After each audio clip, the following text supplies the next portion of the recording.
The broadcast began like any other high-stakes political debate. Bright lights, sharp suits, and the hum of a restless audience waiting for sparks to fly. On one side of the split screen stood Governor Ron DeSantis, his posture firm, expression tight, radiating the confidence of a man used to commanding the room. On the other, Congresswoman Jasmine Crockett, calm, composed, eyes steady, carrying a quiet kind of fire that didn't need spectacle to be felt. The anchor's voice trembled slightly as the cameras zoomed in.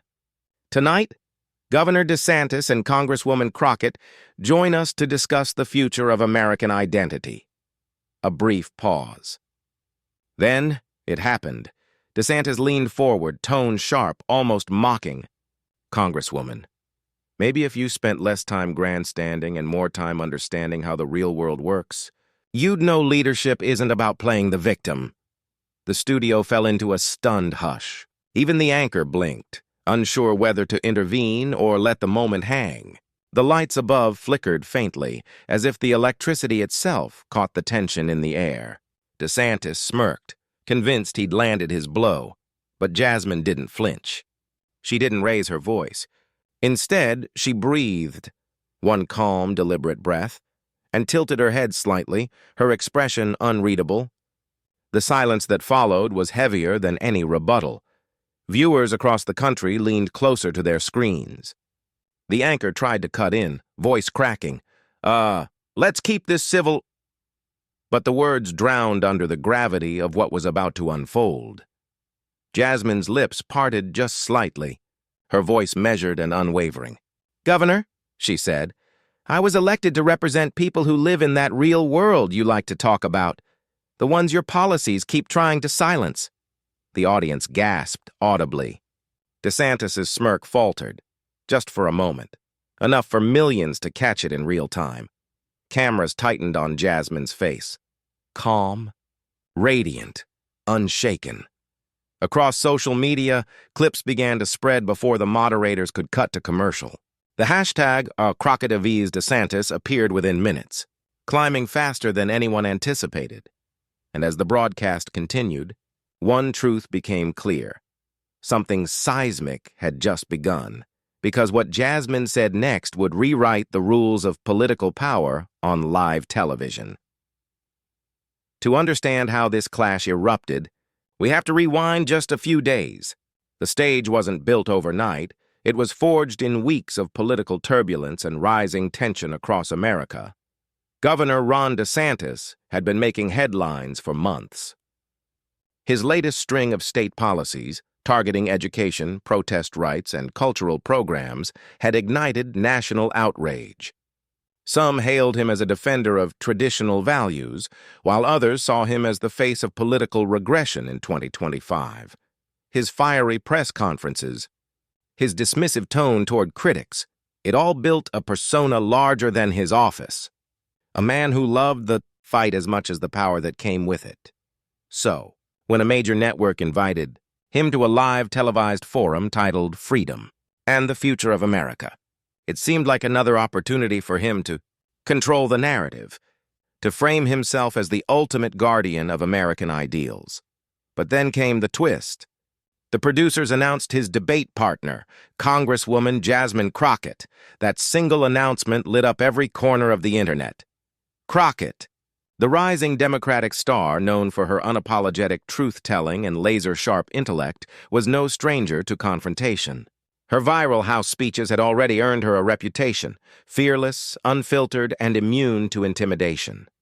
For her supporters, she wasn't just a politician, she was the voice of integrity in a system built on noise.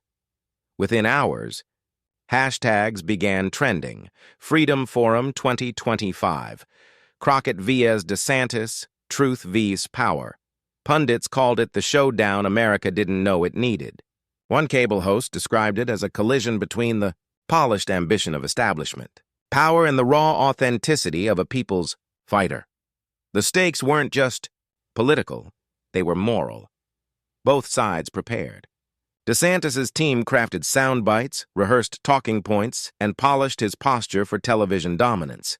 Crockett's camp, however, had a different focus. "Stay real," one aide told her before the broadcast. Don't match his fire. Make him feel yours without saying a word. As the day approached, the nation braced for impact. Clips of DeSantis's past remarks resurfaced. Moments where he'd dismissed protesters, mocked reporters, or brushed off criticism with cold efficiency. Commentators debated whether Jasmine would be able to stand her ground or be overshadowed by his aggression. But the closer the cameras rolled, the more the energy shifted. The audience wasn't tuning in for policy notes anymore. They were watching to see which version of America would emerge from that stage, freedom or control. Truth or spin, empathy or ego, every network headline hinted at the same question. What happens when unstoppable conviction meets immovable arrogance? And so, when the red light on the studio camera flicked on and the first question landed, it was more than just two politicians talking. It was a cultural collision years in the making. Millions watched live. Tens of millions would watch the clips that followed. Because this debate wasn't about ratings. It was about revelation, and no one expected this debate to shatter more than ratings. It shattered reputations. Ron DeSantis wasn't born into power. He built it brick by brick the way a soldier builds a fortress. From his early days in the military, he learned that control was everything. Discipline, hierarchy, precision, these weren't just values, they were survival codes. When he transitioned from the battlefield to the political arena, that same iron discipline became his armor, and soon it became his weapon. His rise through the ranks of American politics was fast, calculated, and unapologetic. While others courted allies with charm, DeSantis used intimidation cloaked as conviction.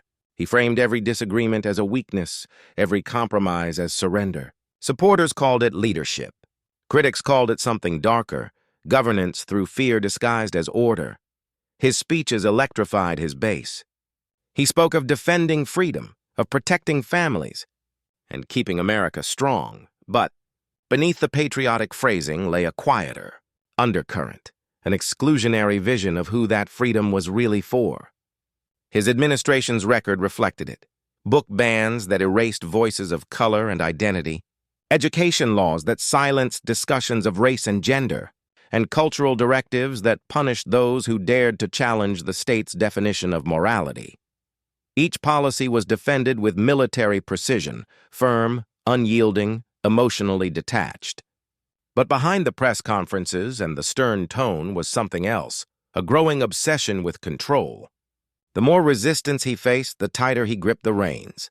And as his name began to appear on presidential shortlists, his confidence inflated into something sharper: arrogance. Inside his inner circle, the first cracks appeared. Advisors whispered that he was becoming impossible to challenge. "He doesn't listen anymore," one aide reportedly said. "He hears only the sound of his own certainty."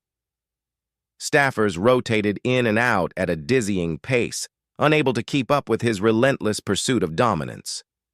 Outside that circle, the opposition grew louder. Protesters flooded state capitals. Educators defied bans. Artists, activists, and ordinary citizens began to paint him as the face of suppression, a man who weaponized patriotism against the very people it was meant to protect. Yet DeSantis thrived on that resistance. Every chant, every headline, every viral video only fed his narrative, that he was under attack for telling the truth. He started to enjoy it, the chaos, the division, the constant state of conflict. It wasn't enough to win. Others had to lose publicly. He didn't just seek political victories. He sought humiliation for his opponents. And that's what made him dangerous. When journalists questioned him, he smirked. When protesters shouted, he doubled down. His press appearances became theatrical displays of dominance, dismissing reporters mid-question, calling dissenters radical, mocking anyone who challenged his facts. He wasn't defending his ideas anymore.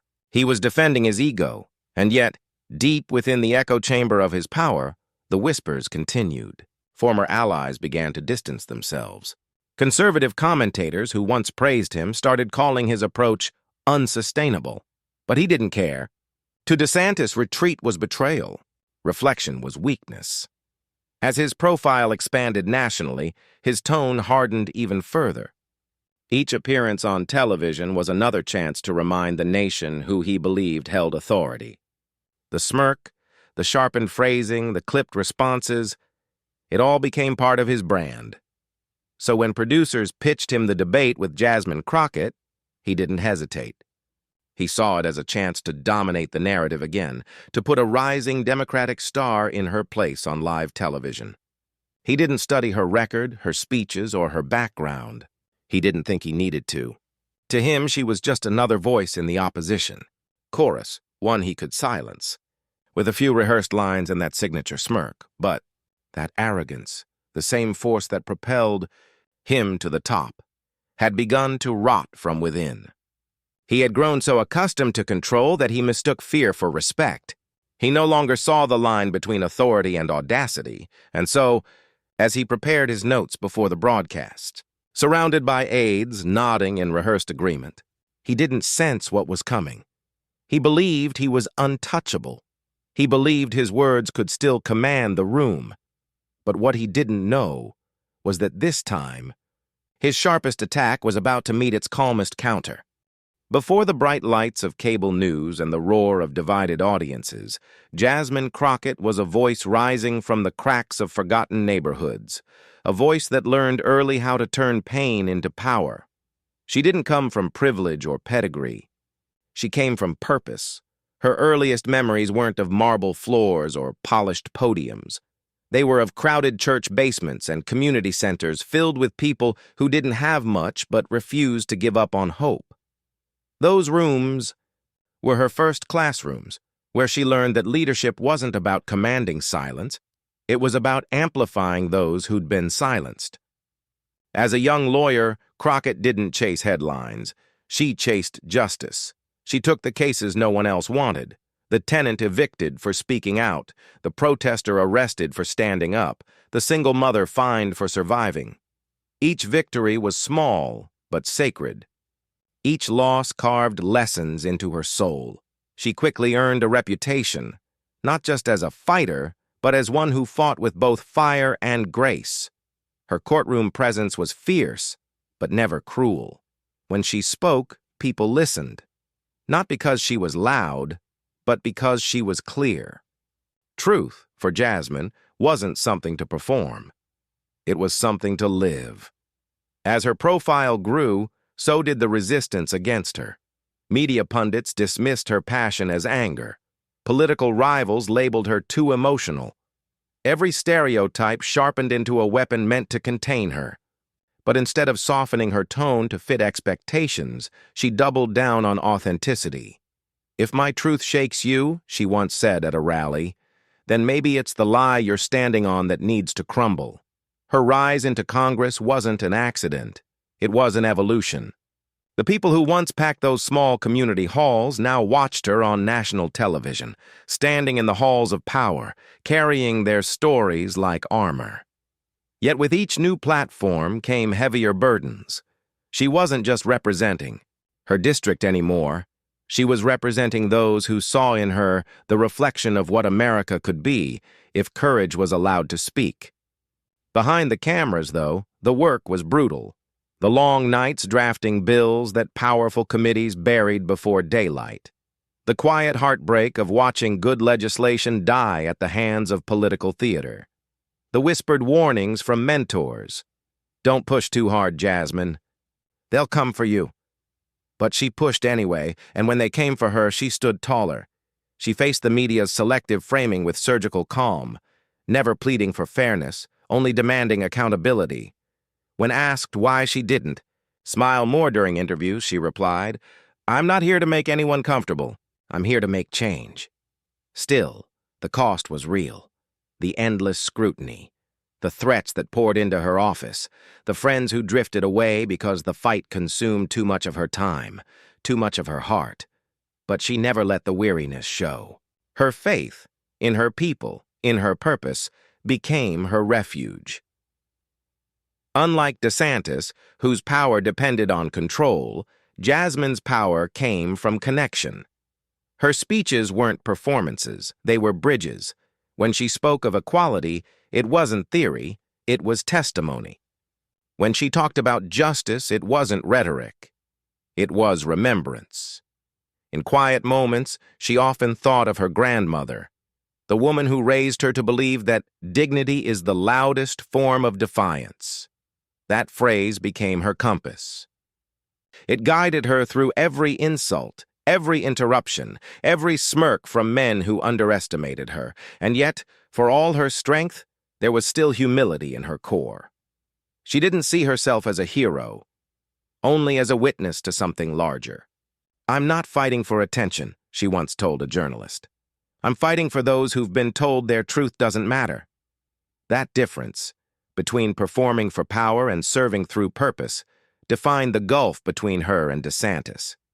Where he saw politics as a battlefield of dominance, she saw it as a duty of care. Where he thrived on fear, she moved through faith. Where he commanded applause, she earned respect. So when news broke that she would share a stage with Governor Ron DeSantis on a national debate titled "Freedom and the Future of America," the public reaction was immediate and explosive. The headlines didn't frame it as a conversation. They framed it as a collision. Analysts called it David versus Goliath. Supporters called it truth versus power. Jasmine called it Tuesday. She didn't prepare to destroy him. She prepared to represent those who'd been destroyed by policies like his. She reviewed her notes not for talking points, but for the people behind each issue. The teachers silenced by book bans, the families fractured by cultural scapegoating, the young voices told they didn't belong. While DeSantis rehearsed his dominance, Jasmine refined her composure. Her team reminded her to stay calm, stay focused, let him unravel himself. She didn't need to outshout him. She just needed to outshine him. The night before the debate, she sat alone in her office, surrounded by stacks of letters from constituents, stories of struggle, resilience, hope. She read them aloud, one by one, until the words filled the silence like a promise. "This is who I'm fighting for," she whispered. And in that moment, fatigue melted into resolve. She didn't crave the spotlight. She carried it. And when she walked into that studio, head high, voice steady, eyes full of fire, there was a quiet knowing that settled in her chest. She wasn't stepping into an ambush. She was stepping into alignment, because her strength wasn't forged in fame or favor. It was forged in struggle, a struggle that taught her how to turn every insult into ignition, every setback into steel. And that spirit, forged in struggle, would soon silence one of America's loudest governors. The lights burned bright enough to blur the edges of everything, the audience, the anchors, even the air itself. The nation was watching, millions of eyes fixed on the screen waiting for sparks to fly. The debate on freedom and the future of America wasn't just a program now, it was a powder keg. Governor Ron DeSantis leaned forward first. His tone was sharp, his confidence rehearsed. "Let's talk about what freedom really means," he began, slicing through the air with his voice. "It means protecting our children from woke indoctrination. It means standing tall when the left wants us to kneel." Applause erupted from one side of the room.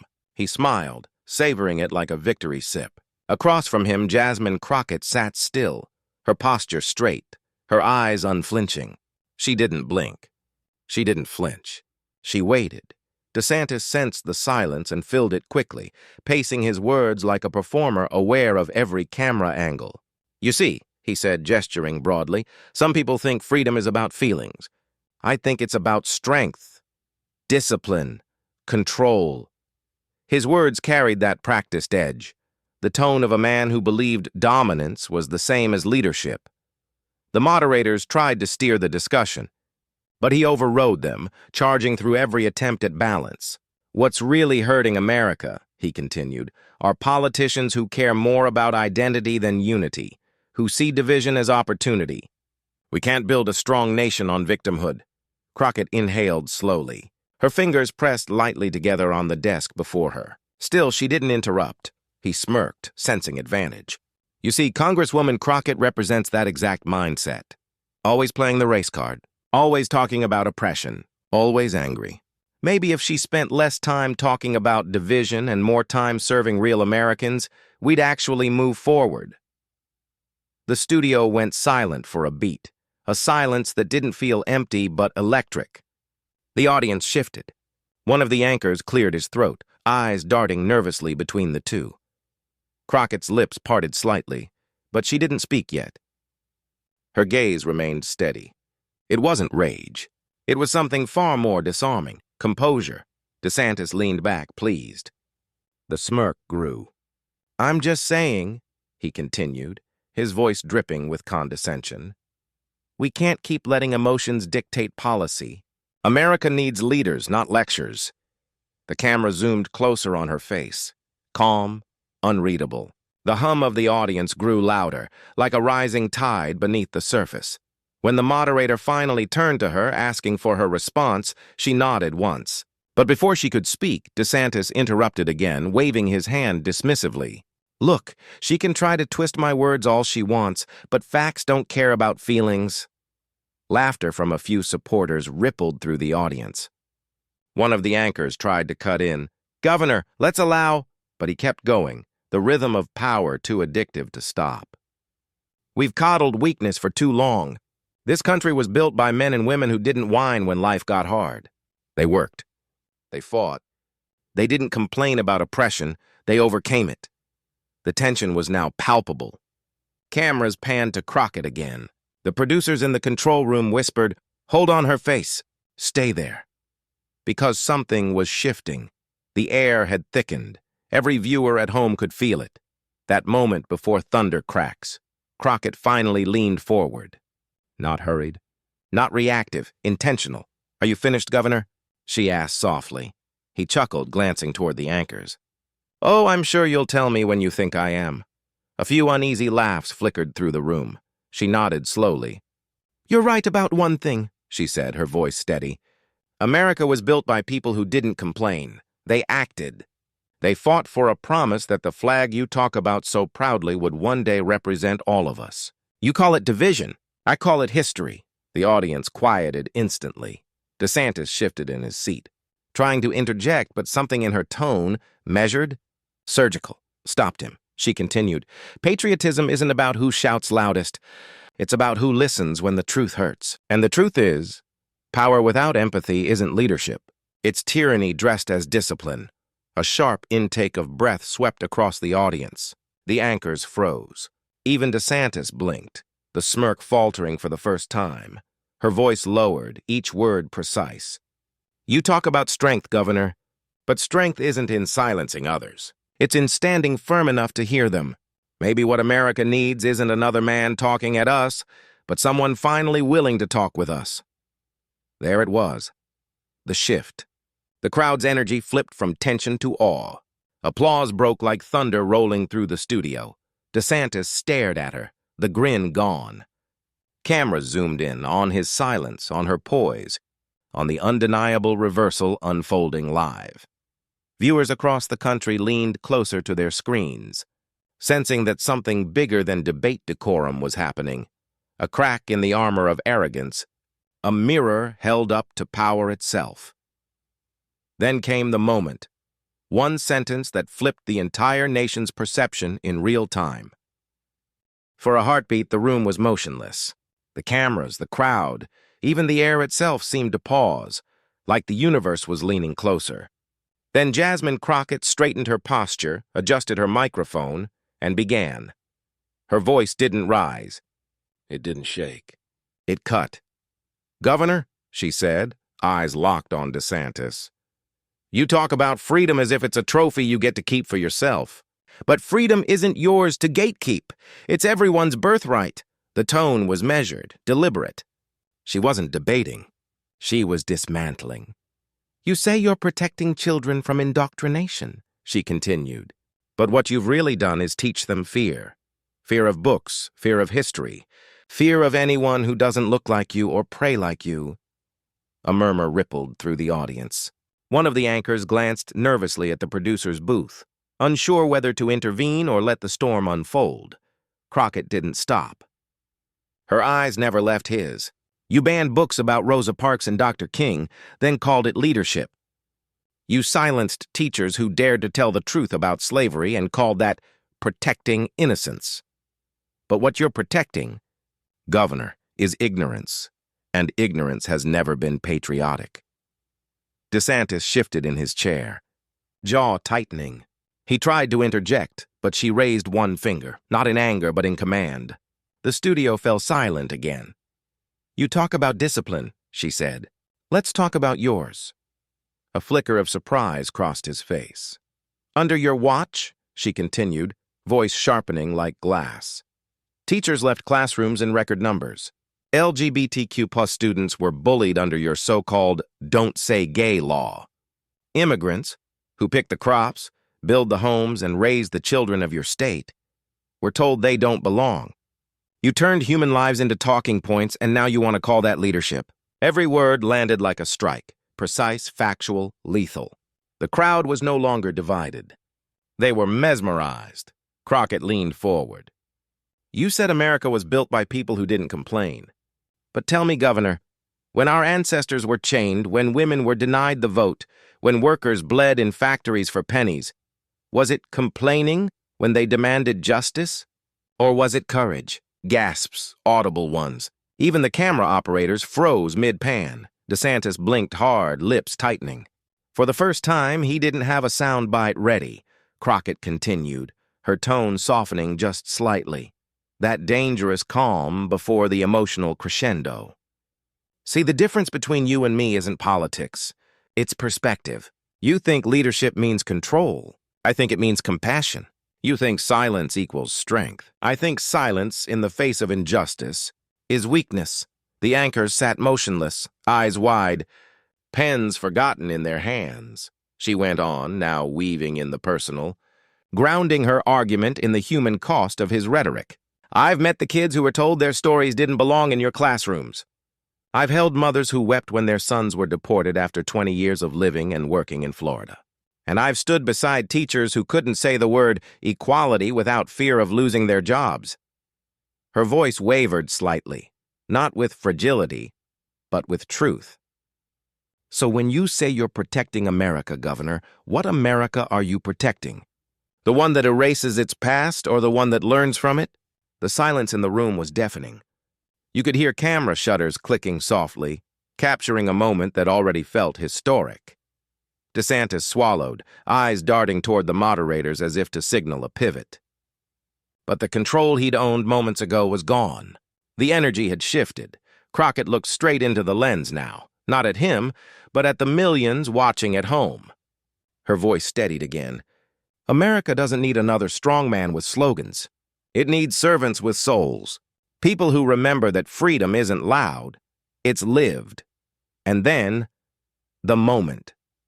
She leaned slightly closer to her microphone, the kind of movement that makes producers instinctively cut to a close-up. Her eyes glimmered, a quiet fire beneath the calm. So let me say this clearly, she said, each word deliberate, unhurried. Real strength isn't in shouting others down. It's in standing up, even when the room is full of people who refuse to listen. You don't defend freedom by banning books. You defend it by facing the truth those books hold. Boom. The words landed like a thunderclap. There was no applause. Not at first. Just stunned stillness. Anchors frozen mid-breath. DeSantis, staring, blinking, jaw slightly open. Then a single clap from the back of the studio. Then another. Then a wave. The audience broke into thunderous applause, rising like a tide. Phones lit up instantly. Live tweets, clips, captions. Crockett destroys DeSantis live. The moment that shook America. The clapback he didn't see coming. In the control booth, the producer whispered, "This just went viral." The sound of the applause filled the studio, drowning out even the anchor's attempt to regain control. DeSantis tried to smile to recover his composure, but the camera caught the flicker of doubt, that rare, human blink of realization that his dominance had met its match. Meanwhile, Crockett didn't bask in it. She didn't gloat. She sat back, serene, letting the noise swell around her. The calm in her face was more powerful than any raised voice could have been. Online, the moment exploded in real time. Live stream chats flooded with comments. This is what leadership looks like. She just spoke for every silenced voice in America. Dignity. Pure dignity. Within minutes, hashtags blazed across every platform. Crockett claps back and DeSantis defeated. Newsrooms scrambled to replay the footage. Influencers clipped her words into sound bites. Political analysts called it the most devastating debate takedown of the decade. Back in the studio, the applause was still echoing when the camera cut back to DeSantis. He forced a smile. Tried to speak. But his voice caught for a moment, just long enough for viewers to sense it. The fragility beneath the bravado. Crockett simply nodded once, composed as ever. "You said America needs leaders, not lectures," she said softly. "Maybe start by listening." The audience erupted again, not in mockery, but in cathartic release. People were on their feet. Some clapped. Others simply watched, stunned, knowing they had just witnessed something larger than politics, a turning of tides. The moderator's voice cracked slightly as he tried to close the segment. We'll take a quick break," he stammered. But the damage, or perhaps the healing, was already done. The broadcast ended with Crockett sitting in stillness, DeSantis looking away, and America, somewhere between disbelief and admiration, glued to their screens. It wasn't just a debate win, it was a national awakening. The next morning, America woke up to a digital earthquake. What had started as a political debate had turned into a full-blown cultural reckoning. Every news network, every feed, every timeline was ablaze with one name, Jasmine Crockett. Clips of the confrontation replayed across screens like breaking news bulletins. CNN called it the moment that stopped the debate clock. MSNBC labeled it a masterclass in composure. Even conservative pundits, some through gritted teeth, admitted she handled herself with poise few could match. On social media, hashtags detonated like fireworks. Crockett claps back. DeSantis destroyed. Truth wins. Millions of posts, millions of views. Edits of Jasmine's calm stare before her mic drop moment looped endlessly on TikTok with cinematic music swelling underneath. One viral caption read, "She didn't just win the argument, she changed the temperature of the room." Talk show hosts couldn't stop replaying it. Morning panels dissected her every pause, every look, every carefully chosen word. Political analysts argued about strategy, charisma, and optics. But what no one could deny and what everyone could feel was the energy shift. For once, America wasn't just talking about power. It was talking about truth. Across Twitter, fans turned Crockett's lines into slogans. "Freedom isn't yours to gatekeep" appeared on shirts within hours. Memes flooded Instagram, one side showing DeSantis mid-blink. The other captioned, "When your talking points meet reality." YouTubers reacted live, pausing on her words, calling her the voice every frustrated citizen wished they had on that stage. But the impact wasn't confined to screens. In coffee shops, classrooms, and offices, people whispered about that moment. Teachers shared the clip with students. Activists cited her words in speeches. Parents told their kids, "That's what standing your ground looks like. Calm, strong, unshakable." The validation was personal. For millions watching, Jasmine Crockett wasn't just debating, she was defending them. Every person who'd ever been talked over in a meeting, dismissed for their tone, or told to stay in their lane, felt seen. Her calm rebuttal wasn't just political theater. It was poetic justice, and the numbers proved it. Overnight, her follower count skyrocketed. Engagement metrics broke records. Even neutral journalists admitted the footage was impossible to scroll past. Within 24 hours, it became the most shared political moment of the year. Meanwhile, the DeSantis camp scrambled. Staffers went silent. Leaked memos showed strategists urging damage control. Supporters tried spinning the narrative. She ambushed him. It was media bias. But the clips told their own story. The optics were undeniable. On cable panels, the conversation turned existential. What does strength look like in modern politics? Some called it the death of performative toughness. Others said it was the rise of emotional intelligence as power. In the White House press room, a reporter even asked the press secretary if the president had seen the clip. Her response, "We've all seen it," drew laughter. Late-night hosts joined in. One joked, "DeSantis came to debate, but Crockett came with receipts." Another said, "That silence after her line, that was the sound of truth cashing in." The audience roared, but beneath the humor, something deeper was brewing, a cultural shift in how people defined leadership. Crockett had done what few managed. She turned moral clarity into a viral event. She didn't yell, didn't grandstand. She just told the truth. And the truth hit harder than any insult could. And that's what made it dangerous. Behind closed doors, political insiders whispered that DeSantis's donors were uneasy. Some questioned his temperament. Others quietly praised Crockett's restraint.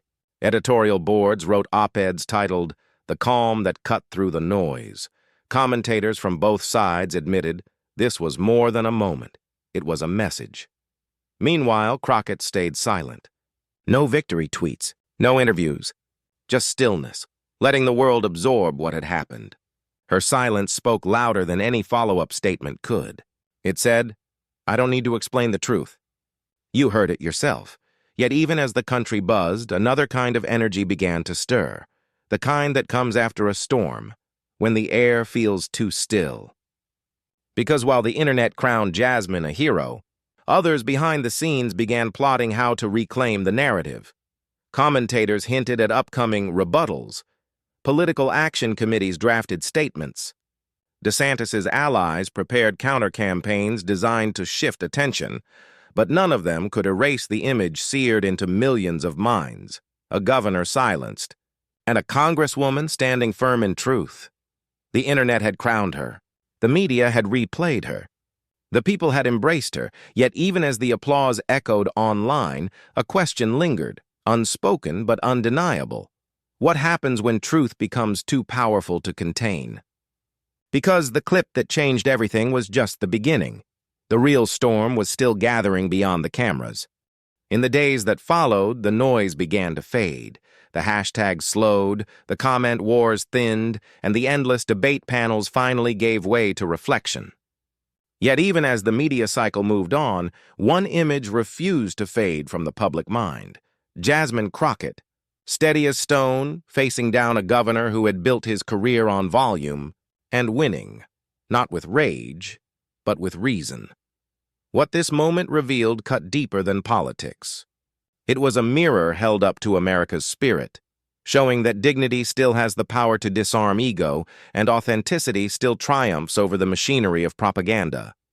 For years, the loudest voices had claimed ownership of truth. But in that brief silence after Crockett's words, millions realized that truth doesn't need a microphone. It just needs conviction. DeSantis's silence became its own metaphor. The man who had thrived on command, who had made a career out of dictating the room, was suddenly motionless. Cameras captured it, that flicker in his eyes, that split second of recalibration. It wasn't rage, it wasn't defiance. It was recognition, the kind that comes only when someone realizes they've met a power that doesn't bow, doesn't break, and doesn't play by their rules. And in that realization, something profound happened, the shift from dominance to humility. For the first time, people saw the governor not as untouchable, but as human. The carefully rehearsed authority faltered in the face of raw, unpolished authenticity. It was a reminder that no title, no office, no campaign slogan can shield arrogance from truth. Meanwhile, Crockett's calm truth-telling became a symbol far beyond politics. She wasn't just seen as a congresswoman or a debater anymore. She became a representation of something deeper. Courage in a noisy world. The courage to stay grounded when provoked, to stay kind when challenged, and to speak truth when others weaponize fear. Editorials began calling the moment the new language of leadership. Universities cited it in communication studies. Students wrote essays about the psychology of calm power. Parents showed their children the clip not for its politics, but for its poise. It wasn't just a political win. It was a cultural awakening. Even critics, though reluctant, had to admit that something had shifted. Maybe, one columnist wrote, we've been looking at power wrong all along, because power isn't just the ability to dominate a conversation, it's the ability to redefine it. And that's exactly what Crockett did. Her composure was her message. Her restraint was her weapon. Her silence after the final line was her exclamation mark. Leadership, she reminded the world, isn't about who speaks louder. It's about who stands firmer. It's about who keeps their integrity intact when the lights burn hottest. It's about whose words echo not because they shouted, but because they resonated. In the digital age, where outrage often drowns out meaning, Jasmine Crockett reminded America of something timeless, that calm is not weakness, and empathy is not surrender. Real strength doesn't humiliate. It uplifts. Real leadership doesn't demand obedience. It earns respect. That's why long after the cameras turned off, people kept replaying that clip, not for the drama, but for the feeling it left behind. The stillness, the truth, the dignity. Because in that moment, America saw not just a politician defending her principles, but a human being reminding the nation what grace under fire really looks like. And as the screen faded to black, the moral lingered, quiet but indelible. Sometimes, the truest power isn't in the voice raised, but in the truth calmly spoken, arrogance challenged. Truth affirmed, justice restored. What began as a clash of egos on live television became something far greater, a moment that redefined power itself. DeSantis came armed with authority and applause lines. Jasmine Crockett came armed with composure and conviction. And when the storm hit, it was dignity, not dominance, that stood unshaken. If this moment gave you chills, it's because you witnessed something rare. Integrity triumphing over intimidation in real time. You saw a woman who refused to meet aggression with aggression, who turned calm into a weapon sharper than any insult. It wasn't just political theater. It was a reminder that character still matters, and that truth, no matter how quietly spoken, can still silence the loudest lies. So now, the story turns to you, the viewers, the believers. The ones who felt that pulse of pride when Jasmine refused to back down. Comment your thoughts below. Tell us what this moment meant to you. Share this story with someone who still believes that courage and compassion can coexist. Because when truth speaks, the world listens, but only if we keep its echo alive. As the final notes rise, the screen fades to black. A single line glows against the darkness. Not a slogan, not a headline, but a promise. Dignity always wins.